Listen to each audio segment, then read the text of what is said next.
So I'm going to go ahead and get started. Maybe. Hello.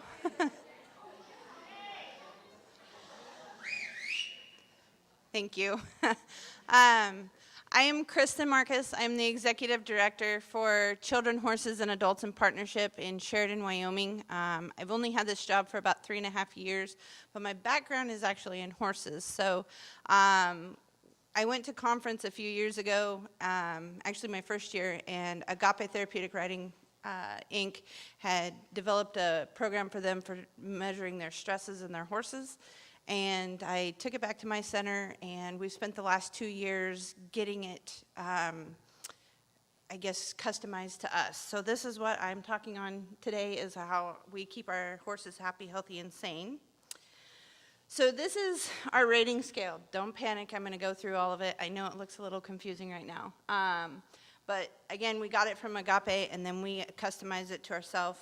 This is how we track all of our stresses in our horses. You guys, I'm happy to share everything that I give you via email and whatnot, and I have my contact info at the end, and then have you customize it to your herds. So the things that we monitor in our horses are their physical and mental stressors. And sorry, I'm a little nervous. My voice is shaking. But so we monitor their environment and their management. What type of lessons do they have? What is their workload with those lessons? How tough are they mentally and physically? The physical status of the horse is very important when we monitor our stressors as well. We monitor their exercise and their schooling. And we have special events that can also be very stressful to our horses. So all of that we will go through on our rating scale. So for our lessons, how many lessons a week do these horses have? How many mounted, how many non-mounted? And just to break it down for you, our non-mounted is our EFP, our EAL, and our driving. While they are mounted in the carriage, we don't consider it mounted on the horse, so that's why we put it non-mounted. How tough are these lessons? Again, physically and mentally. There's exercise schedule. We monitor what type of exercise or schooling that they have, the duration of it, and the terrain. We're in the foothills of the Bighorn Mountains in Wyoming, so we have a lot of great hills that we can ride in. We also have the mountain with access to us, but then we have a lot of flatland as well. As far as their physical status, we were about their body condition score. Have they been adjusted? Have they received acupuncture? Are they sore? Are they lame? Are they injured? Do they have something going on upstairs that we need to worry about? And then our management, we have their living conditions, whether it's a stall versus a pasture, although I'll tell you most of our horses are never in a stall. If they're attending the events, if they've been sick, if they have a veterinary appointment, that kind of thing. So our types of lessons for the mounted, we took into consideration walking with a leader and sidewalkers. This is usually our unbalanced, unskilled rider, but the horse is getting crowded with the leader, the sidewalkers, and somebody up on top of them too. If they're just walking with a leader, this might be more unskilled, but have some balance. Walk unassisted where they're fairly skilled, they're gonna have pretty good balance. Trotting with their fairly skilled, balanced, might have some strength issues with posting, that kind of thing. If they're trotting unassisted, most of our riders are pretty balanced, they're skilled, and they have pretty good strength. And then again, if they're loping or cantering, same thing, they're gonna be pretty skilled, they're gonna have good strength, they're gonna be balanced. We do have one client right now who's beginning to jump, so she's been an interesting one. Our non-mounted, we have our equine-assisted learning. It's mostly our youth at risk. We have some veterans and their family members that come out and work with us. We are going to begin working with the Child Development Center and their pre-K kids with disabilities. We also have some elderly in the nursing homes that we will begin working with this fall. And the other riders for our EAL is if they're over our weight limits on our horses, they do everything on the ground until they can make weight, which is very important. In our EFP, this is veterans from the residential mental health programs up at the Sheridan VA. This is substance abuse, PTSD, co-occurring disorders, severe mental illness. This can be a very hard mentally on the horses. And then in our driving, our clients are usually over the weight limits. They're very afraid of riding astride, or they'll have too many strength issues, or our couples. We do have a husband and wife veteran team that comes out and drives, and they really enjoy that. So to the rating scale, this is what we have come up with our center. We kept it simple, 1 through 10. So you can see how we have down here, we've set the weight limits. So up to 110 is light, medium is 110 to 180, and heavy is 181 to 250. Right now we don't have any horses who can carry anything over 250. So when we go down through the riders and the lessons, we have lightweight, balanced, and skilled. For a walk trot lesson, that would be a 1. Yes? I have a question. How did you choose the weight limits? Like, how did you choose up to 250 or? That's a very good question. So we chose our weight limits based on what our veterinarian recommended to us. Okay. So, and I'm assuming you're just asking for the horse, correct? Correct. And then you take into consideration unbalanced versus a balanced rider, because it's 250 person that can carry the weight versus 250 that can't is a lot. Right? Correct. So our veterinarian has stipulated, so like our horses that can carry 250 pounds of balanced rider can only carry 220 pounds of unbalanced rider. So yes. That does include tack, yes, yes. Okay, so we went from 1 to 10 on our scale here, and I would encourage all of you, if you do something like this, to really think about all of your riders. This is all based on the riders we had at the time, and then we have adapted it over the last year. If we have riders that didn't fit into it, we have added it in and out. That's why you see these gaps in here. That's where those came from, is we had either riders leave us or add to us. We go from lightweight and balanced and skilled all the way down to the heavyweight, unbalanced, unskilled. Our draft horses carry most of these guys right here. So our draft horses kind of get the shaft there, but they do a really good job with them. In our unmounted, so we have herd dynamics, which is where the horses are all at liberty. They learn to watch how the herd interacts with each other. They're all around on the edge. They're not actually a part of the herd at this time. So we gave that a 1 because the horses are pretty much just themselves in the ring. Our nursing home is actually a 9 simply because it requires a trailer ride. It requires going into a facility. There's usually a lot of noise, a lot of commotion associated with going in there, and then they get swarmed by the elders, which is actually pretty cool. Our ponies really enjoy it. However, we know that being in a crowd for a long time, even if you're really cool with people, can be stressful, right? So that's where the nursing home became a 9. Our veteran EFP, most of our horses are loose in the ring for the activities. However, we know that these guys can bring in a lot of baggage, and that can be very mentally stressful on our horses, so we left it at a 5. We may have to reevaluate for the next year because we've had some pretty tough groups this year in adding substance abuse. So for our driving, we went from ground-driven, being skilled, to heavyweight and skilled, and at the walk and trot. And we just did those up to a 5 because we thought it was a little easier than the riding on their backs, and they don't have to travel like for the nursing home. Does all of this make sense so far? Okay. So then we get to our special events. We have a lot of special events throughout the year, and they're all, as you can see, pretty stressful. YO Rodeo is 4 days of PRCA rodeo, and we go every night with a client and a horse to the rodeo. They go into the arena surrounded by 6,000 people, the big jumbotron, the announcer, the music, the rodeo clown. And our clients get to draw the number for the person who gets to win a jacket. There are only 4 jackets drawn every year. It's kind of coveted. It's pretty special. But our horses have to deal with all of that. There are drones there, too, which we've learned are really big, nasty bees. And that took a little while to get them accustomed to that. Very hard, actually.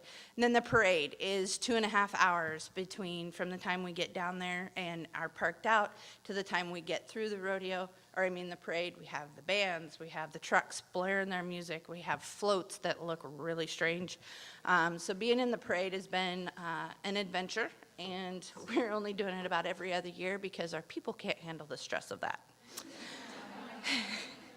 Special Olympics requires a trailer ride 2 hours south of us. We have usually an overnight at an unfamiliar place to finish up the day. There's a new place, new sounds, again, the PA system, the mounting and unmounting in the different areas. It's a lot of stress on our horses, and so we've given that a 10 with the trailering and everything. Our veteran trail ride, we kind of struggled with this one. We take our veterans that work with us throughout the year. In the fall, we take them up to the mountain. And we have a retreat at the YMCA camp. They get to have a bonfire that night. We stay in the cabins. We go on our 4 or 5 hour trail ride, and then we come back home. But for the horses, the trail is very, very rough. It's rocky. It is the mountain. They're in an unfamiliar place, eating unfamiliar grass, which we had one horse that really didn't agree with the grass, so that was definitely a stressor. We do take their own feed. We do take a little bit of hay now so that we have calmed that down some. And again, it's a 4 or 5 hour ride rather than a 1 hour lesson. So we make that an 8. Our demonstrations at Tractor Supply, they're in town, in the parking lot, on the asphalt, in a corral that they build for us. There's a lot of people that come and watch, ask questions. There's a really busy street right next door. And last year we had construction of a new gas station going in across the street. But the horses handled it great. Still, we put it up at a 7 because that is a lot to deal with. We put on a chiropractic seminar every year for 2 days, so anybody who wants to come and learn how to do chiropractics on your horses, you can come out to the facility. Our 11 horses are the very first ones that any students get their hands on. And as we know, as we're all learning, we're not perfect yet, so lots of practice. However, they get to be your first horses because we know that they'll handle it. So that's pretty stressful on them as well. We go to a polo game every year that's sponsored for us, and we get all of the gate money. So we do a demonstration in between chuckers. And then at County Fair, we actually left that one at a 4 because there's generally nobody there to watch us, which is kind of sad. But we do appreciate that we have a quiet arena. It's a large arena, so we can take 2 or 3 clients at the same time. We don't have a PA system. We just ride, and anybody walking by can stop and watch and ask us what we do. So for volunteer training and turnout, volunteer training we gave a 7 straight across the board because we pretty much do the exact same thing for every training. But this involves the sure hands lift, it involves teaching how to lead, how to sidewalk, the emergency dismounts, and generally we have 2 or 3 volunteers with each horse, so they are getting crowded then too. And as far as turnout, most of our horses are on pasture 24 hours. So we left that at a 1. That's what they want, that's what a horse normally does. If they are in the dry lot for 24 hours a day, that's very stressful. However, we always keep them in a herd. So that's why we left it at a 10 and not any higher. If we do pasture dry lot half and half, obviously we cut it in half. We have a few horses who do really well on the dry lot for 22 hours and get 2 hours of grass. These are the guys that just gain 10 pounds looking at a blade of grass. So they are at a 7 because they're in the dry lot most of the time. Now, please know that our dry lot is also a full acre, so they have plenty of room to move around. But it is the dry lot, and then they get 2 hours of grass, which really makes them a lot happier. If they're in stall isolation or the pen isolation, we gave those pretty high values also because generally they're going to be sick or injured along with that. Yes? Why did you grade your dry lot so high? Why is that so stressful for your horses if you have a full acre? Well, because they're not out grazing is why we did it, is because it's not a natural environment, just like the stall. It's not a natural environment. They are together. There's 4 of them in there, and they can move around and pick on each other and get into trouble. But we did put it as a 10 because it's not their natural environment. Please feel free to play around with your numbers. So just to give you an idea of what we do in addition to their workloads, we have horses that need lateral work. We have a couple horses that routinely have hips that go out chiropractically. So we do lateral work to strengthen the hip flexors. To help with that, we do a lot of collection to help with top line and abdominal muscles. And then we try to get our horses out and get them into a trot, a long trot and a lope, just to get those muscles lengthened out and make them feel good. Who doesn't like a good romp every once in a while, right? Our natural pain relief practices, we do acupuncture once a month. We have a vet who donates her time to come do acupuncture. Our barn manager is a chiropractor, and she goes through every year the refresher with the seminar that we host. And so every horse gets a chiropractic adjustment about once a week, which is pretty nice.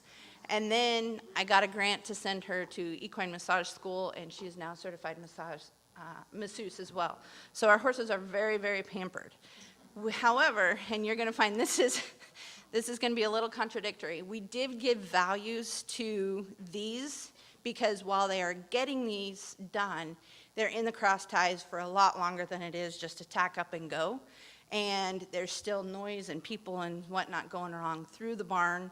And it's not every day, so it's routine, but it's not as routine if you get what I mean. So here are our values for these.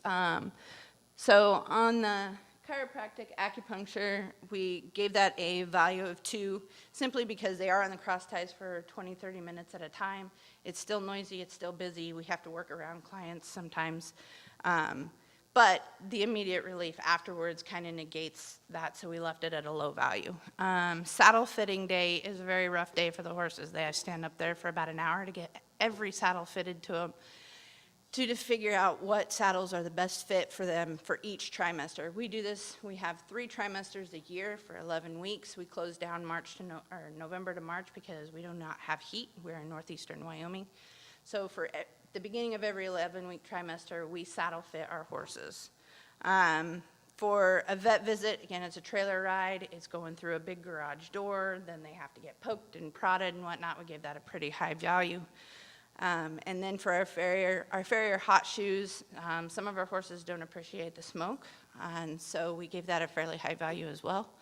And then for a trim, they're just in and out, so we gave that a 3. As far as the exercise, it depends on how long and what they are doing. For donut reins, for example, that's pretty hard. You can see down here at the bottom, our Belgian, he has a pretty weak top line, so we put him on the donut lines every once in a while to help him with that, and that's pretty hard for him. He's a big horse. We do lunging, we do trail rides. The lateral work is very hard. We do shoulder in, shoulder for, we do diagonals, a lot of things with those. And then for the schooling, this is directly for the lessons. So the mounting block, the sure hands lift, doing transitions between gaits, working with people, so as far as learning to lead or sidewalk. If they have any issues in the lessons, we'll take them back to training and work with people on the leading and the sidewalking. Training our new horses to blankets and clippers has turned out to be very exciting, so we gave those values as well. And we have a trailer with a ramp. We never had that before, so the ramp can be pretty scary. It's covered with a black mat. It's like going into a black hole. So trailer training also got a value under there. The next thing that we do is their body condition score. Every horse is rated every 60 days because we know with the availability of grass or not, if we don't have any rain, with the amount of work that they do, the type of work that they do, their body condition can change. And so every 60 days, everybody is evaluated. It changes with the season, obviously, it changes with the workload, but it also can change. If we see a rapid change, it might be their teeth, it may be that they have something else going on. So our rating scales for the teeth, or for the body condition scale, we have a 1 and 9 out of 9. If you're severely underweight, if you're severely overweight, it's really hard work. So we went down from there with a body condition score of a 5 being optimal and at a 1. Age takes into consideration as well. These are 3 of our lovely boys. The one at the bottom is 8. He looks great, right? He's actually a little fat. The one in the middle is 15, and he has terrible conformation, but he's in really good shape right now. And then the one up on the top is 25 years old. He is a Belgian Arabian cross, so he looks funny, but he's actually in pretty good shape in that picture as well. So we gave the ages kind of a stressor just because we know that if you're really young, things are hard to learn and keep going, especially if we're asking them to be awfully forgiving in their journey through therapeutic riding and driving right now. So it's hard to learn to do things right and still be forgiving when somebody does it wrong. And so we gave the 6 to 9 a 4, 10 to 13 is a 2. They've been around the block a time or two. They're still learning our ways and getting things right, but they're a lot more forgiving.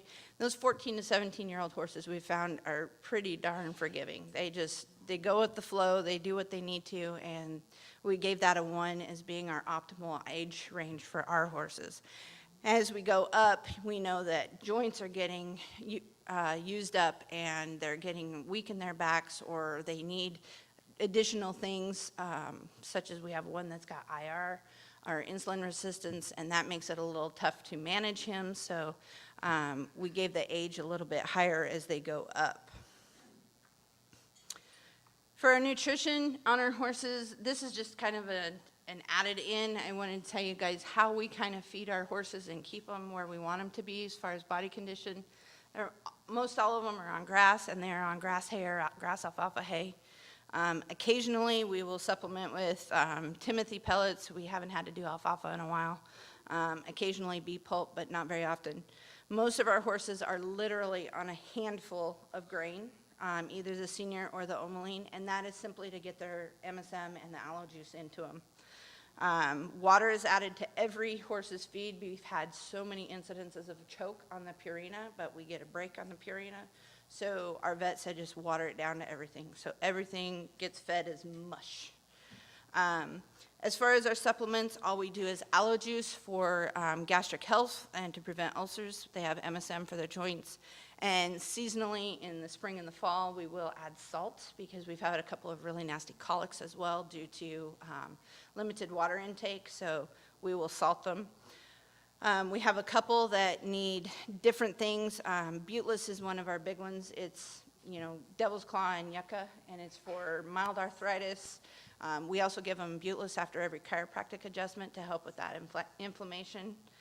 And then we have a few individuals on Adequan. We have the IR horse on thyroxine. We have an asthmatic horse on prednisolone, and we do not do any joint injections anymore. But we did. So again, we saddle fit 3 times a year.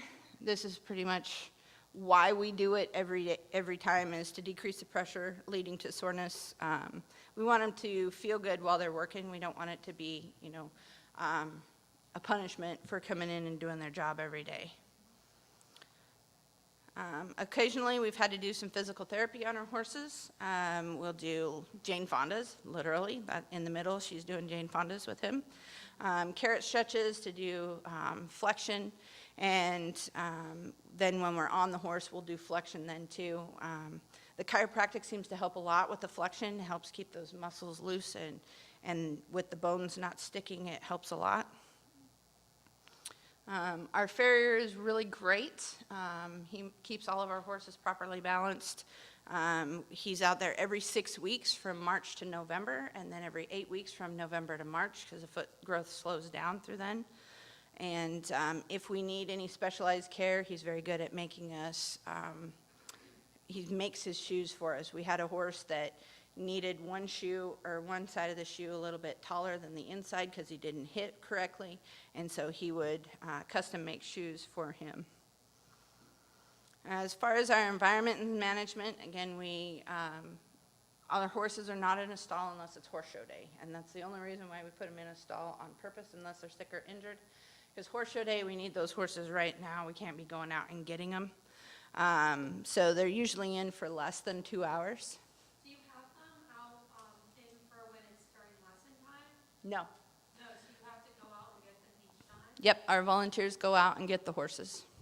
If they have a lesson back-to-back or a lesson break, do they get turned out in between that? No, then they will go into what we call the side pen, which is a corral next to the barn, but it's still pretty large so they can move around, and there's a water tank, and there's a little bit of grass in there, but not much. So, in our dry lot, we have one small one and one large one. We use the large one most of the time. We try always to have them in pairs or in a small herd. And then Our pastures have a lot of terrain in them. We're pretty lucky, so they work their joints that way. A few of our horses do have the combination of the dry lot and the pasture rotation. As you can see, it's really tough to be a horse at our barn. They're all taking naps. So how does this rating scale work for us and potentially for you? Basically, for the first year that we did this, we assigned all of these values to everything that I shared with you, and then we wrote them down every week religiously. But we also kept copious notes on who had a good week, who had a bad week, who had a really bad day, you know, what was working, what was not. And then at the end of the year, we went through that and we averaged the values for each week, for each month, and for the whole year. When we went back and we looked through those notes to see what those values coincided with bad weeks and good weeks. And so then for the second year, we averaged the week, the month, and the year, and then we took the average of those three, and that's how we found our max value for our horses, and then we kind of tweaked it. So for instance, we have one horse, he's 22 years old, he's been a Forest Service horse most of his life. He's got very advanced arthritis in his knee, and we didn't feel that he could handle the average number that we came up with for his week. So we took it down by 5 points, and actually for this year, he seems to be doing really well at that point. We have, he's not on here, but this horse, that's the horse that I'm referring to there. The other black Percheron, he's 15. He loves to work. He really hates to be turned back out. So we actually increased his value, and he seems to be doing very well with that. It's kind of, you need to know your horse when you do this. The big thing here is be flexible for a while, because it's going to take some time to figure out what works for your horses and what doesn't. We have a very small team, so it's easy to communicate through our barn manager, who is in charge of all this, as to what's working, what's not, if a horse is having problems, and then all of that gets recorded still in her notes, and then at the end of this year, we'll go back through and see how our max value for this year worked out for our horses and if we need to tweak it again. Now, I will tell you that the horse in the bottom right, that 8-year-old Percheron, we had to take his value down. Yes, he's young, he's fit, he's strong, he can handle a lot. Mentally, he couldn't, so we had to take him down and rework his numbers. Now, we cut his by about 15 points for a week, and he seems to be doing a lot better on that. So, you know, it's just, we overestimated what he could handle mentally, which was our fault, not his, and we're trying to rectify that. So for this next year, go ahead. How many lessons a week on average does each horse do, or how many clients do you have in a week? In a week, we have about 55 clients. We have 11 horses. However, in our EFP sessions, we use 3 to 4 horses per session. So, and we have 4 of those a week. So each horse, I think, is running 5 to 6 times a week, total maybe. But, you know, we have the 11 horses because some horses are not fit for some riders, and other horses have a preference. The other black Percheron that we had up here, I can find his, let's see. I have to show you because I actually purposely did this. Where are you?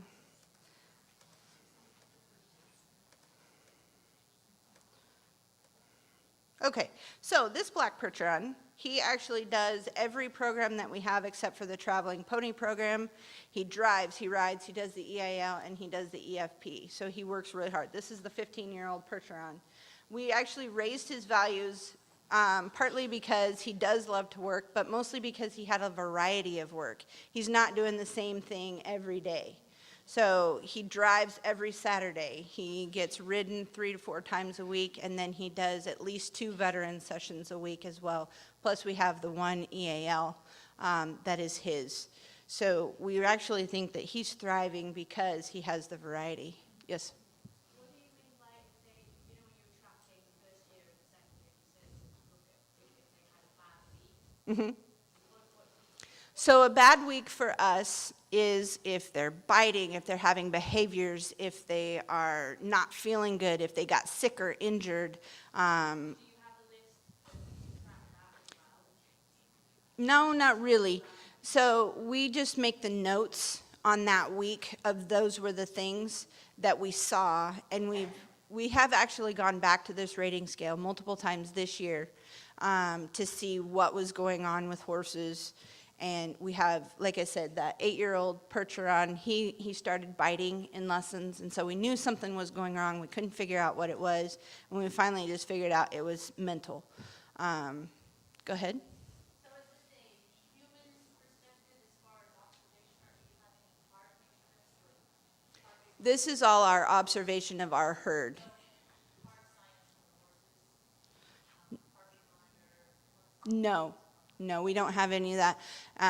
We are a 3-man team working with 221 people this year, so we didn't even think of that, but that is a great idea to do that. Now, if they're looking or feeling a little off, then yes, we do make sure we take the heart rate, that we get a temperature on them, that we do their vital statistics and rule out any kind of pain that way.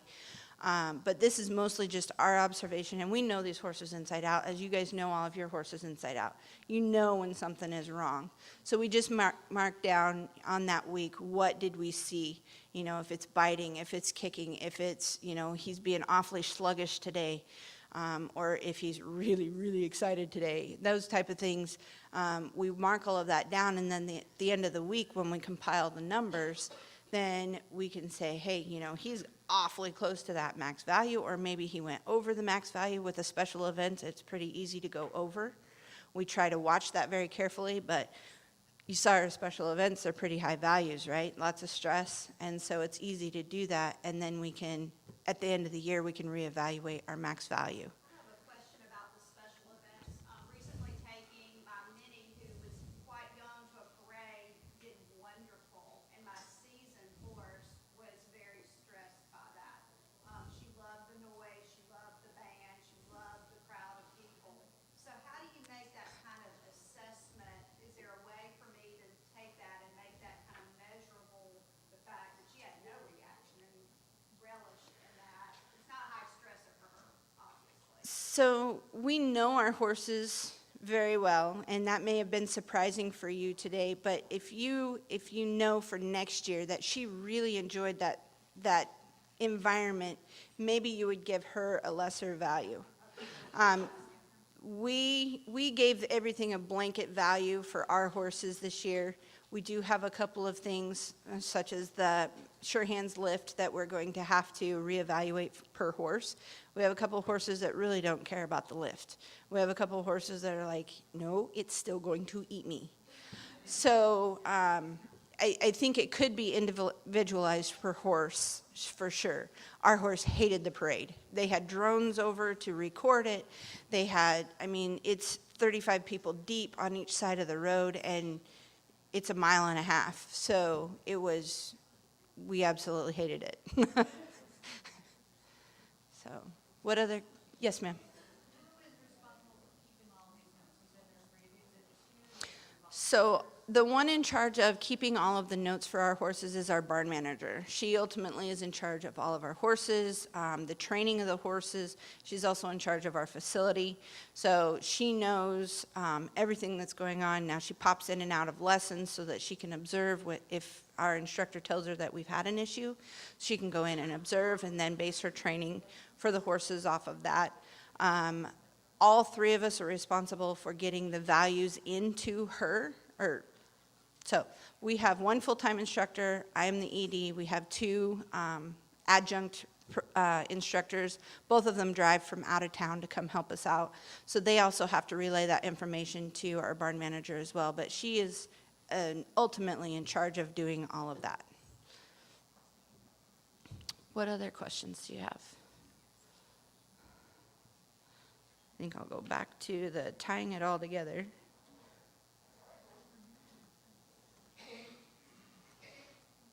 Did you download this? Is it available on the app?